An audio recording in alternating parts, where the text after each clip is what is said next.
Hello everyone, welcome back to my YouTube channel. और आज हम लोग पढ़ने वाले हैं second chapter of second unit, that is chapter banking. ये हमारा 6th चैप्टर है और इसको हम लोग जो है 3 पार्ट्स में पढ़ने वाले हैं, 3 वीडियोस में पढ़ने वाले। आज की वीडियो में मैं आपको एक्सप्लेन करने वाला हूं कॉमर्शियल बैंक और उनके फंक्शंस। तो बेसिक पहले पढ़ लेते हैं। तो एक बैंकिंग क्या है? रोजमर्रा की जिंदगी में हर एक व्यक्ति की लाइफ में बैंकिंग एक बहुत इंपॉर्टेंट काम करता है। बैंक एक बहुत इंपॉर्टेंट काम करता है। भाई आप मार्केट में जा रहे हो, कुछ खरीद रहे हो, यूपीआई तो करते ही होंगे ना, that's related to banking. Bank के अंदर पैसा जमा कराना, बैंक से लोन लेना, ये डेली बेसिस पे लोग जो है करते हैं। तो ये एक बहुत इंपॉर्टेंट कॉन्सेप्ट है हमारी इकोनॉमी का। तो इसीलिए ये जो बैंकिंग चैप्टर है that is one of the most important chapter for your board exams.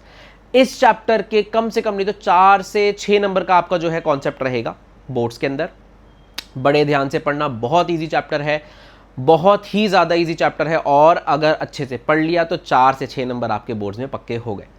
तो आज स्टार्ट करते हैं 2 टाइप्स ऑफ बैंक से। पहला बैंक आता है हमारा कॉमर्शियल बैंक और दूसरा बैंक आता है हमारा सेंट्रल बैंक। तो ये जो कॉमर्शियल बैंक है ये है क्या? कॉमर्शियल बैंक वो बैंक होता है जिससे जनरल पब्लिक डील करती है, जैसे मैं और आप। अब ये जो बैंक्स हैं जनरल पब्लिक कैसे डील करती है? भाई मेरा खाता एसबीआई बैंक में है तो मैं वहां पे अपना पैसा जमा करा रहा हूं या मैं वहां से लोन्स ले रहा हूं, तो वो क्या हो जाएगा? मेरा commercial bank. The bank who deals with the general public, इसके जो 2 मेजर फंक्शंस हैं, लोगों से डिपॉजिट्स लेना और लोगों को लोन्स देना, advancing loans and accepting the deposits. दूसरा बैंक आ जाता है हमारा सेंट्रल बैंक। अभी जो सेंट्रल बैंक है ये सब लोगों को पता तो होगा, भाई हमारे देश का जो सेंट्रल बैंक है वो क्या है? Reserve bank of India, RBI. But इसका काम क्या है? इसके बहुत सारे अलग अलग फंक्शंस है, वो हम लोग अगली वीडियो में पढ़ने वाले हैं। बट बेसिकली सेंट्रल बैंक होता क्या है? It's an apex institution who controls the financial system of the nation. हमारे पूरे देश का फाइनेंशियल सिस्टम को कंट्रोल करता है वो है हमारा central bank. That means commercial bank को कंट्रोल करने की पावर भी किसके पास है? सेंट्रल बैंक के पास। तो ये वो एपेक्स इंस्टीट्यूशन है जो हमारे पूरे देश के फाइनेंशियल सिस्टम को मैनेज करेगा। तो लेट्स स्टार्ट। आज हम लोग कॉमर्शियल बैंक के फंक्शंस पढ़ने वाले हैं। 2 फंक्शंस मैंने भी बताई दिया, accepting the deposits and advancing loan. लेकिन इसका एक हमारा मेजर फंक्शन है क्रेडिट क्रिएशन, जो बहुत इंपॉर्टेंट है, जिससे आने के बहुत ज्यादा हाई चांसेस होते हैं। तो लेट्स स्टडी क्रेडिट क्रिएशन। तो बच्चों क्रेडिट क्रिएशन क्या होता है?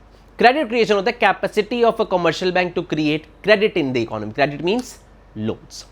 तो मार्केट में, इकोनॉमी में कैसे आप लोन क्रिएट करोगे, कैसे क्रेडिट क्रिएट करोगे? तो उसके लिए हमारे कमर्शियल बैंक को 2 चीजों की रिक्वायरमेंट होती है। एक इनिशियल डिपॉजिट्स और दूसरा लीगल रिजर्व रेशियो। अब ये इनिशियल डिपॉजिट्स क्या होते हैं? वो प्राइमरी डिपॉजिट्स, जो पहला पैसा लोगों ने बैंक में अपने अपने खाते में जमा कराया। तो initial deposits are the primary deposits. इसको प्राइमरी डिपॉजिट्स भी कहा जाता है, जहां पे जो पैसा लोग जो है अपने अपने खाते में जमा करा रहे हैं। और दूसरा आता है हमारा लीगल रिजर्व रेशियो, LRR। ये लीगल रिजर्व रेशियो क्या होता है? जो पैसा हमने जमा कराया, इट्स अ लीगल रिक्वायरमेंट कि हर एक कॉमर्शियल बैंक को उस पैसे का एक हिस्सा रिजर्व में रखना है और बाकी का वो कहां दे देंगे? लोन में, back to the general public.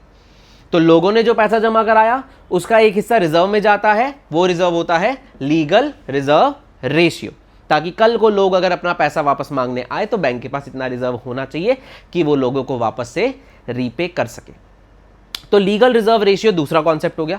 अब ये 2 कॉन्सेप्ट्स की हमारी रिक्वायरमेंट है, इनिशियल डिपॉजिट्स और LRR। तो उसके बेसिस पे हमारे इकोनॉमी में क्रेडिट कैसे क्रिएट होता है? तो इसका फॉर्मूला है हमारा total money creation is equals to initial deposit into 1/LRR।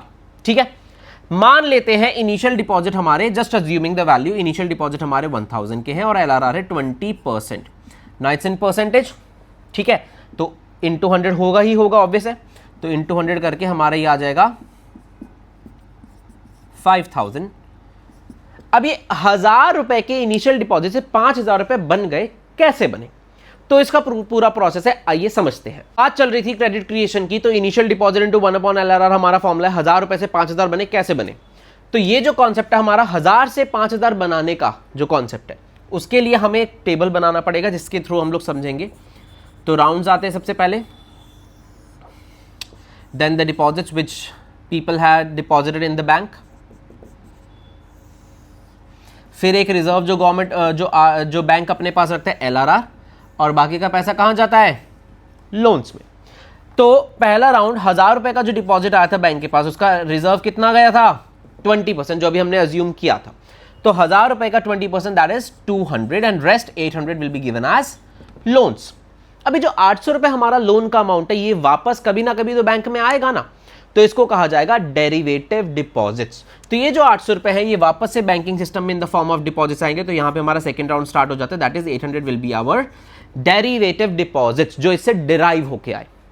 अब ये जो 800 रुपए इसका 20% जाएगा again, that is 160, rest 640 will be given as loans, और ये प्रोसेस चलता जाएगा अंटिल इट्स मिनिमम वैल्यू। तो हम लोग एग्जाम के अंदर अपने 3 राउंड्स दिखा के टू द मिनिमम वैल्यू यहां पे शो कर सकते हैं। तो 640 का 128 20% हो गया, रेस्ट हमारा आ गया यहाँ पे 512 विल बी लोन्स, और ये 512 फिर यहाँ आ जाएगा, फिर उसका 20% जाएगा, फिर लोन्स जाएगा, and this process keeps on repeating. और यहाँ पे हम लोग इसको यहीं तक शो करके अंटिल इट्स मिनिमम वैल्यू, ठीक है। तो ये जो कॉन्सेप्ट आया ये आया हमारा क्रेडिट क्रिएशन है, लेकिन यहाँ पे टोटल वैल्यू भी लगाना जरूरी है। अब हमने 1000 रुपए के डिपॉजिट से कितने रुपए बनाए थे, 5000, अभी जस्ट हमने पढ़ा ना। तो ये जो 1000 प्लस 800 प्लस 640, तो टोटल डिपॉजिट हमारे कितने हो जाएंगे यहाँ पे 5000, उसका 20% गया हमारा रिजर्व में, that is 1000, rest loans will be given as 4000। तो 5000 का हमारा डिपॉजिट्स हुए बैंक के, 1000 रुपए हमारा रिजर्व में चला गया और बाकी का हमारा लोन्स में चला गया 4000। तो ऐसे ही ये क्रेडिट क्रिएशन इकोनॉमी में चलता है, और इसी को हम लोग अपनी लैंग्वेज में एक्सप्लेन करेंगे। जो हमारे ये कॉन्सेप्ट है, that we assumed 1000 as deposits, 20% as LRR, so that led to the total deposits of 5000.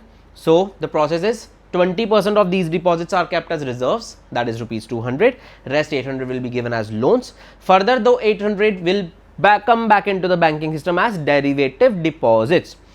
20% of these derivative deposits will be kept as reserves and rest 640 will be given as loans, and this process will keeps on repeating until its minimum value.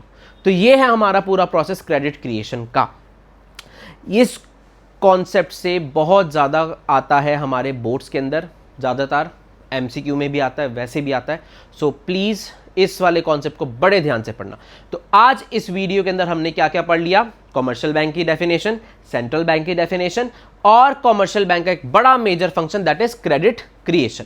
तो इसको हम लोग proper detail में पढ़ेंगे, proper detail में समझेंगे, और अब जो अगली वीडियो होगी उसमें हम लोग बात करेंगे सेंट्रल बैंक के फंक्शंस के बारे में। ठीक है, पढ़ो ध्यान से, अच्छे से, बेस्ट ऑफ लक।